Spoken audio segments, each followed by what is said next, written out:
وہ آپ کا خیال ہے کہ فاضل خان کو وہ اپنے ہاتھ سے قتل کرنا چاہتا ہے؟ عاطف کی تفصیلی بات سننے کے بعد صدیقی صاحب مستفسر ہوا۔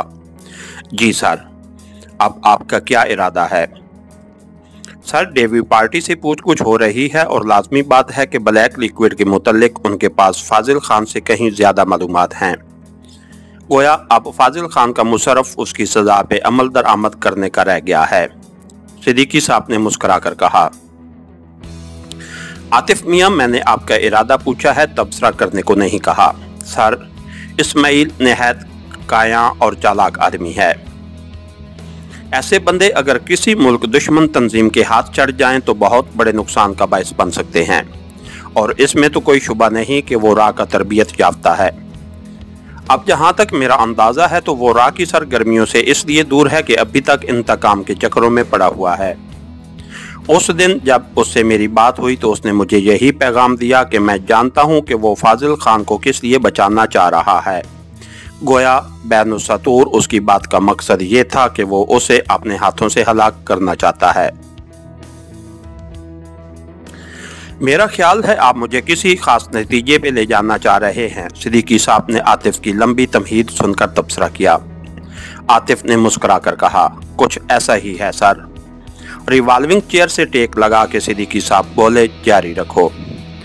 اب دوسری جانب دیکھیں کہ میجر روہت بلیک لیکوئڈ کے ساتھ مل کر فاضل خان کو ہلاک کرنے کے لیے ہمارے ہیڈ کوارٹر پہ حملہ کرنے والا تھا۔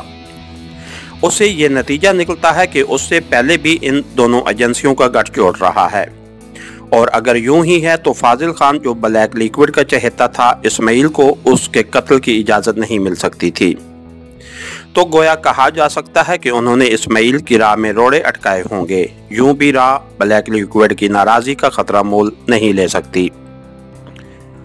تیسرا سوال یہ اٹھتا ہے کہ کیا اسماعیل جانتا ہے کہ اسے تربیت دینے والی بدنام زمانہ ایجنسی راہ ہے، فاضل خان بلیک لیکوئڈ کا بندہ ہے، اور اسے ملک دشمن سرگرمیوں میں استعمال کیا جا رہا ہے، یا مستقبل قریب میں ایسا کیا جا سکتا ہے؟ تو میرے گمان میں ان تمام سوالوں کا جواب نفی میں ہونا چاہیے۔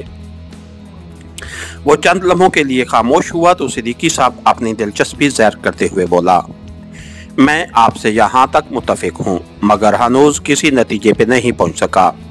عاطف کی بات جاری رہی، اب مرحلہ ہے اسماعیل کو سمجھانے کا، تو اس زمن میں چھوٹی ہماری بہن ہمارے بہت کام آ سکتی ہے، مگر بدقسمتی سے ایک تو وہ فاضل خان کی بیٹی ہے کہ اس کی ہر نصیحت اسماعیل شاہ کے لیے شک کا باعث بنتی ہے، دوسرا وہ اسماعیل کو بہت زیادہ چاہتی ہے، اس لیے اسے اس کے خلاف بھی استعمال نہیں کیا جا سکتا۔ پہلے وہ اسماعیل کی بہتری کے لیے بڑی مشکل سے اسے گرفتار کرانے پہ راضی ہوئی تھی، پر بعد میں آپ نے اس فعل پہ پشیمان رہی۔ اب تجدید تعلقات کے بعد ناممکن ہے کہ وہ اسماعیل کے خلاف کچھ کہنے سننے پہ آمادہ ہو جائے، جبکہ اسماعیل کی بہتری کے لیے اس کا جلد از جلد گرفتار ہو جانا نہایت ضروری ہے۔ تو یہ آپ کی گفتگو کا نچوڑ ہے کہ اسماعیل شاہ کی گرفتاری ضروری ہے؟ نہیں، ہمارے لیے اسماعیل کی بہتری سے زیادہ ملک کی سلامتی کا مسئلہ اہم ہے، لیکن وہ چونکہ اپنے سسٹم کا ڈسا ہوا ہے تو دل نہیں چاہتا کہ اس طرح غیر کے ہاتھوں میں کٹ پتلی بنا ایک دن کسی اندھی گولی کا شکار ہو جائے، یا گرفتار ہو کر ایسی حالت میں ہمارے سامنے آئے کہ اس کا جرم معاف کرنا ہمارے لیے ممکن نہ ہو۔ صحیح ہے، مگر یہ بات اسے سمجھائیں گے کیسے؟ میرے اندازے کے مطابق تو اس کی منزل فاضل خان کی موت ہے، اور اس کے ساتھ یہ بھی کہ وہ اسے اپنے ہاتھوں موت کے گھاٹ اتارنا چاہتا ہے۔ سر، اس سے قطع نظر کہ وہ کیا چاہتا ہے، کیوں نہ ہم فاضل خان کو بطور پھندہ استعمال کریں، اس طرح اسے گرفتار کرنے کے ساتھ میجر روہت کے پھنسنے کا بھی امکان پیدا ہو جائے گا، اور سب سے بڑھ کر راہ نے جتنے آدمیوں کو ٹریننگ دی تھی وہ بھی اختتام پذیر ہو جائیں گے۔ وضاحت کرنا پسند کرو گے؟ سر، جیسا کہ میں شروع میں کہہ چکا ہوں کہ فاضل خان کا مشرف اب یہ رہ گیا ہے کہ اسے اس کے کیے کی سزا مل جائے، اور ملنی بھی چاہیے کہ وہ اس پاک سرزمین کا غدار ہے۔ ایسے بندے جتنی جلدی زیر زمین اتار دیے جائیں اتنا ہی بہتر ہے، اور اس کے ساتھ یہ بھی لازم ہے کہ ہم کسی اور کو ایسا کرنے کی اجازت نہیں دیں گے۔ उसे कानून के दायरे में रहकर ही सजा दी जाएगी। उसे माफ भी नहीं कर सकते कि ऐसे बंदे कुत्ते की दुम की मिसाल होते हैं। शायद वो दोबारा ब्लैक लिक्विड या किसी और दुश्मन मुल्क एजेंसी से रवाबित पैदा कर ले।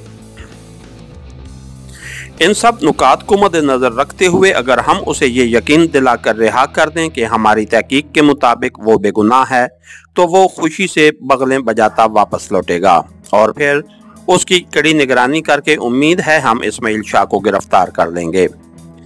उसके बरअक्स अगर इस्माइल शाह उस पे कारीवार करने में कामयाब हो भी जाता है, तब भी हमारा कुछ नहीं बिगड़ेगा। गोया हमारा सिर्फ फायदा है, नुकसान कोई नहीं। समझ गया। सिद्दीकी साहब ने तहसीन आमेज अंदाज में सर हिलाया। लेकिन क्या ब्लैक लिक्विड उसे माफ कर देगी? मेरे ख्याल में तो उसे गद्दारी की सजा जरूर दी जाएगी। गो उसने ब्लैक लिक्विड से गद्दारी नहीं की, मगर हमारे कुछ कहे बिना उसे रिहा करने का यही तसर मिलेगा। ना करे माफ, बल्कि हो सकता है इस तरह उनका भी कोई आदमी हमारे हत्थे चढ़ जाए। इसी तरह कोई दूसरी मुजरिम तंजीम भी उससे रब्ता करने की गलती कर सकती है। सर, हमारा सिर्फ फायदा ही होगा। फाजिल खान को बतौर चारा इस्तेमाल करना एक बेहतरीन आइडिया है।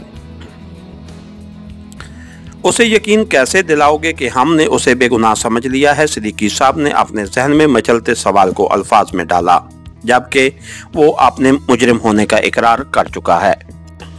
बहुत आसान है सर। मुल्क के खुदादाद में रिश्वत लेने वालों की कमी नहीं, और हम भी उसी सिस्टम का हिस्सा हैं। यूं भी गेस्ट हाउस की हिफाजत के लिए एक जदीद सिक्योरिटी सिस्टम की ज़रूरत महसूस हो रही है, और मेरा ख्याल है फाजिल खान मोटी आसामी है, और उस जैसे आदमी के साथ ये सलूक यूं भी किसी इखलाकी ज़ाब्ते के मुनाफी नहीं कि उसने भी तो मुल्क व कौम के साथ गद्दारी की है, और सबसे बढ़कर उसकी नफ्सियात ऐसी है कि वो हर आदमी को बेकाबू समझता है। हा हा हा, सिद्दीकी साहब के कहके से दफ्तर गूंज उठा था। गोया अब CI भी रिश्वत लेगी। हर्ज ही क्या है, आतिफ भी मुस्कुरा दिया था। एक्सीलेंट। आतिफ मियाँ, मेरी तरफ से इजाज़त है, लेकिन ये भी बता दो मेरा हिस्सा कितना होगा? सिद्दीकी साहब अभी तक उस तजवीज़ से लुत्फ अंदोज हो रहा था। आतिफ कहाँ पीछे रहने वाला था? तरक्की बेतरक्की बोला, आपकी कुर्सी पुराने मॉडल की है और ऑफिस के पर्दे भी कोई मैच नहीं कर रहे। सिद्दीकी साहब मैंने खेज लहजे में गवैया हुआ, गोया खासे तजर्बाकार हो। जैसा भी हूँ आपका शागिर्द हूँ। और दफ्तर एक मर्तबा फिर सिद्दीकी साहब के कहके से गूंज उठा। अच्छा, यहाँ तक तो हो गया ठीक। अब फाजिल खान की बेटी की खबर सुनाओ। उसके बारे जो मालूम था वो बतला दिया है, कोई नई बात पता नहीं चली। आखिरी खबर यही है कि वो इस्माइल शाह के पास है, और मेरा ख्याल है काफ़ी हद तक महफूज है। मैंने खुद उसे यही मशवरा दिया था कि वो इस्माइल के पास रहे, कि उस वक्त मेरे पास ना तो इतनी फोर्स थी कि उसकी हिफाजत के लिए भेजता, और ना ही इतना टाइम था कि अपनी कस्टडी में ले लेता। ले दे के इस्माइल ही बचता था। यूं भी वो सिर्फ उसी के पास खुश रह सकती है। यहाँ तो अपने पापा के मुतल्लिक पूछ पूछ कर मेरा जीना अजीरन कर देती। मियाँ कुछ ज्यादा ही उसका ख्याल नहीं रखने लगे। छोटी बहन जो हुई, और मेरा ख्याल है हमारे यहाँ छोटी बहनें काफ़ी लाडली होती हैं। अलबत्ता फाजिल खान, मेरा निकाह उससे कराने पे तुला हुआ है। समझा नहीं? मैंने फाजिल खान से समझौता कर लिया है। वो 30 करोड़ रुपए देने पे आमादा है। उसके साथ उसने मुझे छोटी का रिश्ता देने की ऑफर भी की है। गो वो इस काबिल है कि उसे अपनाने वाला अपनी खुशकिस्मती पे नाज कर सके, मगर बखुदा मैं बहन के अलावा उसे किसी नज़र से नहीं देख सकता। सिद्दीकी साहब ने मुस्कुराते हुए पूछा, यानी तुम मुझे अपना फैसला सुनाने आए थे? सर, मुझे उम्मीद थी कि मैं अपनी बात की वजाहत कर दूंगा। हाँ भाई, गुफ्तार के तो तुम गाजी हो, तो क्या किरदार का खोटा हूँ? ऐसे बंदे बहुत कम नज़र से गुजरे हैं जिनके कौलो फेल में तजाद ना हो। उनमें एक आप भी हैं। मुझे तुम पे फख्र है बेटे। सिद्दीकी साहब का लहजा जज्बाती हो गया था। सर, मैं आज तक जो कुछ किया उससे दुगने कारनामे मजीद सर अंजाम दे दूं, तो भी आपके इन अल्फाज की कीमत नहीं चुका सकता जो आपने मेरे बारे कहे हैं। ये मेरे दिल की आवाज़ है मियाँ, तारीफ नहीं कर रहा। सर, मैं शुक्रिया कहकर इन अल्फाज की कीमत नहीं कटा सकता, और मेरा ख्याल है मुझे चलना चाहिए। सिद्दीकी साहब सर हिलाकर रह गए। इसके साथ ही हमारी आज के एपिसोड का इख्तिताम हुआ।